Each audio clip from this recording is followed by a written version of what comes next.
Hello po sa inyong lahat mga ka-crypto. Ako po si Pinoy Crypto Trader at sa video na ito ay atin pong pag-uusapan ang tungkol dito kung bakit napakahalaga daw po ang buwan ng April para dito kay Ripple at kay XRP. At then, bago tayo magpatuloy ay nais ko lamang po munang bigyang linaw ang aking disclaimer kung saan ang nilalaman po ng video na ito ay hindi po ito isang financial advice. For education and information purposes lamang po ang layunin nito. Maliban po dito ay nais ko na rin pong magbigay babala na wala pong kahit anumang group chat ang Pinoy Crypto Trader. At ayan, ang sabi po rito ay ang April 2024 ay magiging isang mahalagang buwan para kay Ripple at XRP dahil po sa patuloy na legal na labanan or legal battle ng kumpanya ng crypto payments sa SEC at Zakinov. Ayan, sa simula ng taong 2024 ay maraming mga tagahanga ng crypto ang puno ng pag-asa at maraming mga investor ang excited na malaman kung ano ang dala ng bagong taon para sa kanila. Para sa community ng XRP, ang April 2024 ay magiging isang mahalagang buwan para sa cryptocurrency at Ripple Labs. Ayan, Zakinov and SEC legal battles. Ang Ripple na kumpanya sa likod ng XRP ay kasalukuyang may dalawang malalaking kaso sa korte. Ang una ay laban sa US SEC at ang pangalawa ay mula sa isang grupo ng mga investor ng XRP na pinamumunuan ni Vladi Zakinov. Ang parehong mga kaso ay nag-aakusa kay Ripple ng paglabag sa mga batas ng securities sa pamamagitan ng pag-angat ng funds sa pamamagitan po ng pagbibenta ng XRP. Ang pagdinig sa kaso ni Zakinov laban kay Ripple ay nakatakda po sa January 11, 2024. Ngunit ang paglilitis sa kaso ay inaasang magsisimula sa April 15, 2024.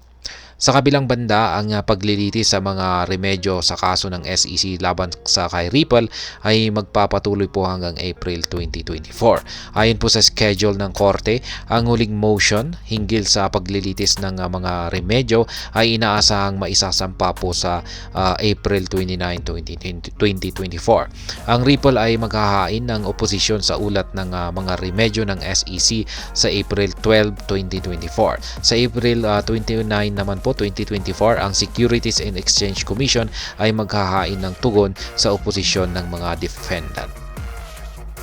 Ayan. Sa madaling salita, ang Ripple at ang XRP ay meron po silang dalawang malalaking kaso sa korte na parehong may kinalaman sa mga aligasyon ng paglabag sa mga batas ng securities. Ang mga pangyayari sa mga kasong ito ay inaasahan pong magkakaroon ng malaking pag-unlad or development sa April 24, kung saan ang Ripple ay maghahain po sila ng oposisyon sa ulat ng mga remedyo ng SEC at ang kaso ng Zakinov laban kay Ripple ay inaasahan pong magsisimula ang paglilitis nito. Kaya yan, upcoming SEC versus Ripple remedies litigation. Kaya yan, noong Hulyo or noong July 2023 ay naglabas ang isang federal court ng matagal na inaasahang hatol sa demanda sa pagitan po ng SEC at ang Ripple. Ayan, nagpasya po ang korte na lumabag ang Ripple sa batas sa pamamagitan ng pagbebenta ng XRP sa mga institutional investors. Ngunit idiniklara nito na ang programmatic sales at iba pang mga pamamahagi ay hindi kumakatawan sa mga securities tulad po ng inaakusa ng SEC. Bilang resulta ay inischedule ng korte ang isang remedies litigation na opisyal na magsisimula po sa February 2024 at magpapatuloy hanggang April. Ang remedies litigation ay may kinalaman po ito sa posibleng multa na maaring bayaran ng Ripple para sa pagbebenta ng XRP sa mga institutional investors. Mahalaga na tandaan na ang mga development sa mga darating na litigation ay maaring magkaroon po ng malaking epekto sa presyo ng XRP na kasalukuyang nagtitrade po sa malapit po dito sa 0. Ito po ay nasa 0.56. Ayan. Sa madaling salita ay noong July 2023 ay nagpasya po ang isang federal court na lumabag ang Ripple sa batas sa batas sa pamamagitan po ng pagbebenta ng XRP sa mga institutional investors. At bilang resulta ay inischedule po ng korte ang isang remedies litigation na magsisimula po sa February 2024. Ang mga developments sa mga darating na litigation ay maaari pong magkaroon ng malaking impact sa presyo ni XRP.